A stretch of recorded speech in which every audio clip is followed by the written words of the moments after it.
in the wake of 2 shooting massacres in less than a week.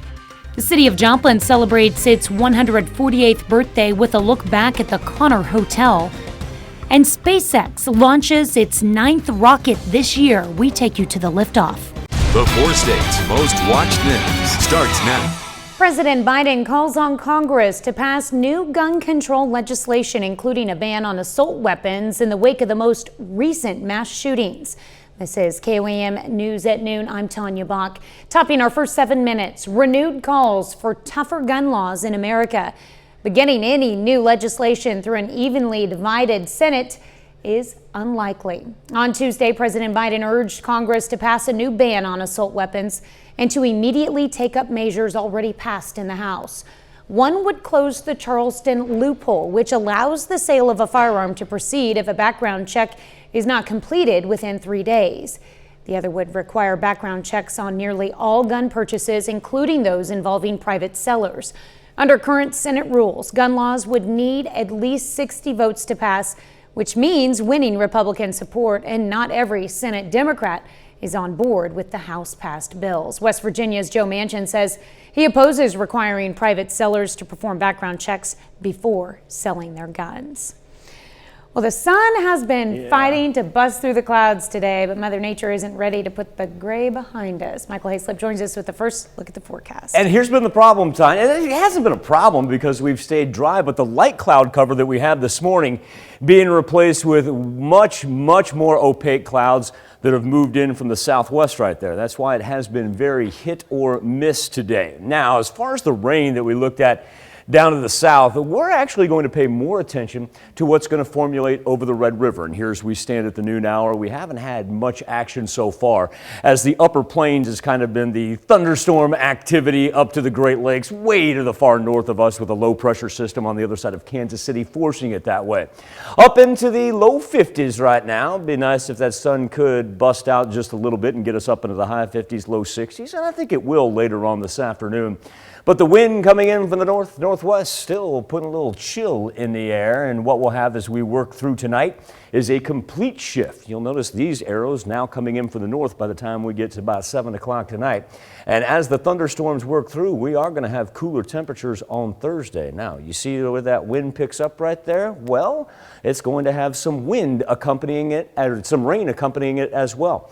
As we get through tonight, light, scattered, no real worries. But then after we turn the clock past midnight, now we're going to get game on. We're going to be more widespread rain through Thursday morning, just in time for the morning drive. And then as we work into the afternoon, we get some heavy rain that rolls through southwest Missouri. That's going to bring us the thunder and the lightning and the chilly temps as well. About 7, 8 o'clock, we should be done. We'll clear off. Overnight lows drop back down into the 40s. And then Friday and Saturday temperatures not too bad, mid-60s. Coming up here in just a little bit, Tanya, it's spring. Convective available potential energy. Ooh. The Cape! We're bringing it back. All right. All right, I'll see you in just a bit. A little science lesson for you. All right, thanks, Michael. Joplin celebrates its 148th birthday by revisiting the history of the Connor Hotel. Last night's reception featured a presentation from Dr. Chad Stebbins. He's an MSSU professor and author of a book about the Connor Hotel.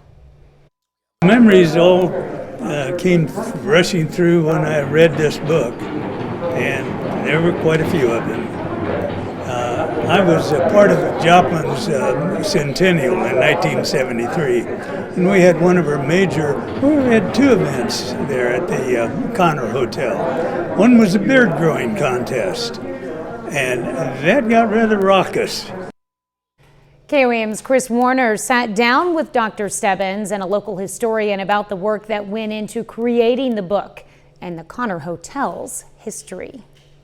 November 11th, 1978, the day the Connor Hotel collapsed. Well, so many people remember where they were in 1978 when the Connor Hotel collapsed prematurely just prior to a scheduled demolition. Dr. Chad Stebbins from MSSU decided to write a book about the Connor because people need to remember its legacy. This book tells the story of how it originated, the $1 million that Mr. Connor spent building it, all the extravagances that went into it, all the famous people who stayed there. Brad Belk, Joplin's community historian, says those stories are what matter the most. it is so meaningful to our past, and it has even more meaning since there's nothing there left.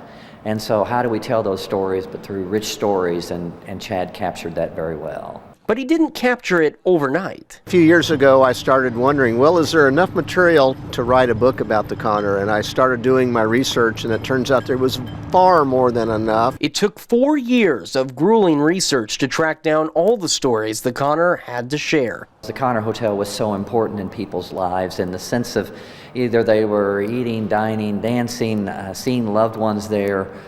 It was, when I think of the clubs, it started the Joplin Historical Society, the Rotary Club. Our organizations began there, and they held their meetings. Stebbins hopes his book will keep alive the city's lost history. Well, so many people today really have a regret that the Connor was torn down in 1978. They sure wish that the building could have been saved, that along with the Keystone Hotel across the street. It'd be so fantastic if we could have these legacies from yesterday still standing at 4th and Main. In downtown Joplin, Chris Warner, KOAM News. You can purchase Dr. Stebbins' book online through Amazon. In 1978, when the Connor Hotel collapsed a day early during demolition, 2 workers were killed. But days later, a third man, Alfred Summers, was found alive, buried in the rubble. We talked with Summers about that experience in a special report that aired on KOAM News in 2009. You'll find a link to that report in this story at KOAMnewsnow.com. That's a look at today's top stories and weather in our first 7 minutes. Up next on KOAM News at noon, a dozen bottles of French wine that spent a year in space are back on Earth. A look at how they aged differently in zero gravity. And later, we're making a Fiesta rice skillet in the Mr. Food Test Kitchen.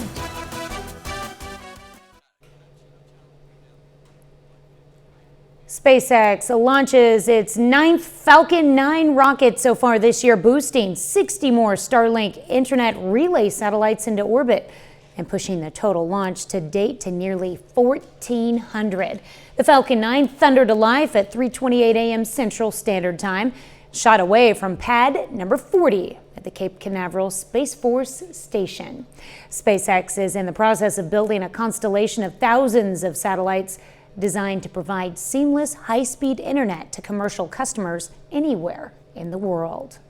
Well, a dozen bottles of French wine blasted into space 1 year ago and have now returned to Earth. Scientists have spent the last few months poring over the results of their experiment. CBS's Tina Krause is in London with what the experts learned. Station Houston on 2. All physical separation visually confirmed. The International Space Station carried 12 bottles of Bordeaux for a year, not for astronauts to sip, but for scientists to study. The fine wine was packaged inside steel cylinders and remained uncorked until it landed back on Earth. The $6,000 a bottle red is being sniffed, sampled and studied, and experts say the bottles that went into orbit taste, smell and look different than those that stayed on the ground. The one that had remained on Earth for me was still a little bit more closed, a bit more tannic, a bit younger. The mission focused on how gravity and oxygen affect fermentation, bubbles, and the aging process. The mission organizer says gravity creates tremendous stress on any living species and accelerates some of the natural progression. Researchers found weightlessness didn't ruin the wine and seemed to energize grapevines brought on board. Snippets of Merlot and Cabernet vines grew faster than those on Earth, despite limited light and water. It's too early for scientists to know why, but they say the cosmic conclusions could start the countdown for grape growing and winemaking in space. Tina Krause, CBS News. So wine and potatoes. Researchers say their findings could reveal a way to artificially age fine vintages and help make plants on Earth more resilient to climate change and disease. Still to come on the KOAM News at noon. Mr. Food. You've got your main course, you made a salad, and now you realize you forgot about a side dish. No worries, we've got you covered. But first, Michael Hayslip returns with your complete forecast. We're actually the recipients of a little sun outside of Television City. It's kind of been a little bit of an overcast beginning to our start. And look, as soon as I say that, the shadows begin to creep back in as the clouds begin to obscure the sunshine. Did want to point out a couple things on our weather almanac for this March 24th. We're about 2.8 inches above not only our month, but also our year. Remember last year's about this time? This is when we almost got historic in nature as we had March into April rains that would not stop. We're 6 inches below where we were at this point in time last year. So we have been a little bit fortunate, but those numbers are going to increase here by the time we get to the weekend. Cloud cover not helping us much temperature-wise as we've got high 40s, low 50s, only about a 5-degree bump up even after sunrise. But the Skywatch Storm Tracker has kept us on the dry side. Insert the cloud cover, especially as you work to the north, getting much, much heavier. Actually, a little clearing down throughout northeast Oklahoma and portions of southwest Missouri. Still want to point out we've got a flood warning for the Osage River up in northern southwest Missouri.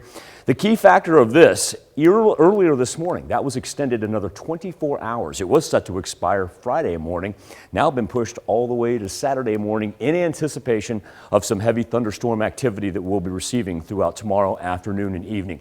Low pressure system now sits on the other side of Kansas City, forces everything to the upper plains and through the Great Lakes. How about a little late March snow for the old Four Corners right there, and then you're bookended by high pressure on either side with that warming trend stretching right here.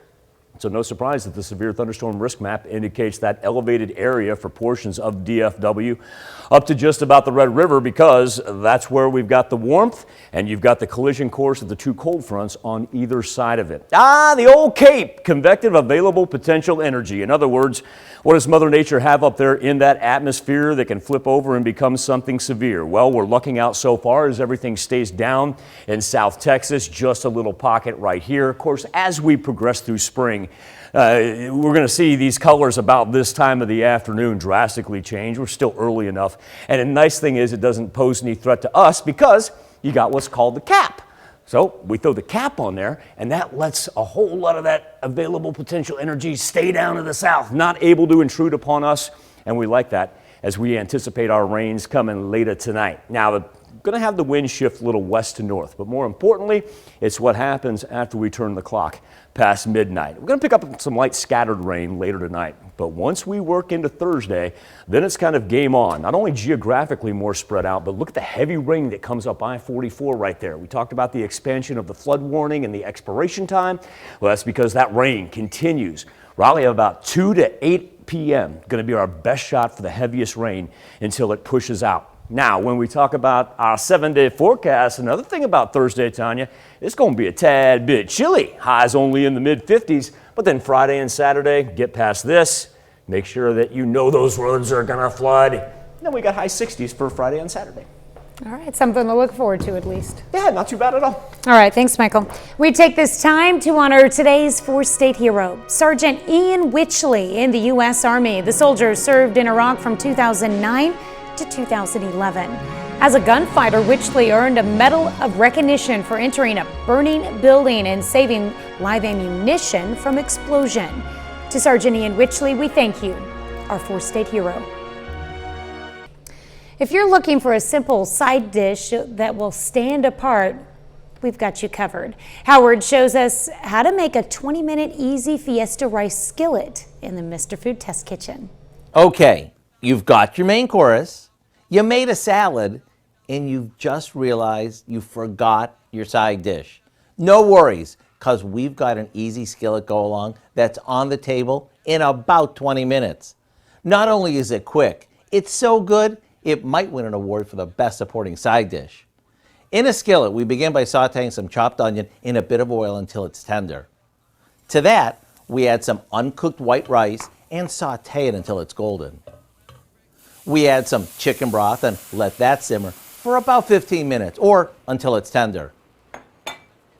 And now for the part that gives this dish its big, bold flavor. We add in a can of black beans that we've drained, a generous amount of corn, some fresh salsa, cilantro, and a bit of ground cumin. 5 more minutes is all it takes for the flavors to blend together. Then it's ready to serve. Maybe garnish it with a bit more cilantro. and it's a party of flavor in every bite. Whether you serve this with roasted chicken, a burger, or on Taco Tuesdays, you can't go wrong. To get the recipe for our Fiesta Rice Skillet, all you have to do is check out our website. I'm Howard with Kelly in the Mr. Food Test Kitchen, where today we found a fun and festive way for you to say, ooh, it's so good. You can find this recipe along with a lot more good food from the Mr. Food Test Kitchen online. Just go to our website at KOAMnewsnow.com. Keep tagging, you guys are doing great.